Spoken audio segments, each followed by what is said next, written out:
Karen thought her HOA rules applied to my ranch. She grabbed her clipboard, so I grabbed my rope. The fight that followed, no one saw it coming. The sun was setting over my ranch, the golden light bouncing off the horses grazing near the fence. It was my peace, my freedom, until HOA Karen rolled up in her shiny SUV. Clipboard in hand, lips pursed, she strutted across my land like she owned it. "You can't keep these horses here," she snapped. "They violate HOA livestock regulations. A fence will be built tomorrow, whether you like it or not." I stared at her, tipping my hat back. "Ma'am, this ranch has been in my family for 3 generations. My horses stay right here." Karen smirked. "We'll see about that." She pulled out her phone and started barking orders. Moments later, HOA goons arrived, 3 men carrying posts, wires, and shovels. That was the last straw. I whistled loud and my horses trotted back toward the barn. I tightened my gloves, picked up my lasso, and stepped forward.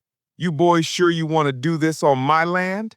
The first man lunged forward, swinging a hammer. I sidestepped, rope snapping tight around his arm. With one yank, he hit the dirt.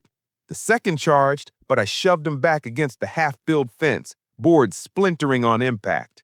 Karen screamed, "This is assault!"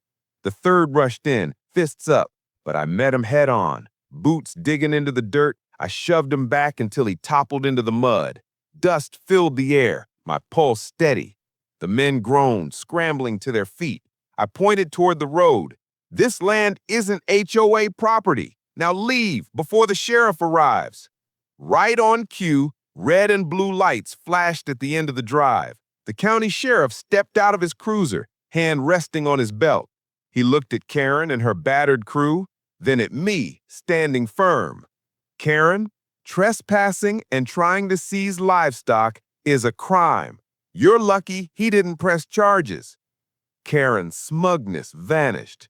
She shrieked about rules and authority, but the sheriff cut her off. "Not here, not on a rancher's land." As the HOA crew retreated, I untied my rope and patted my horse's neck. The neighbors, watching from the road, cheered. Karen, she sped off, red-faced and defeated.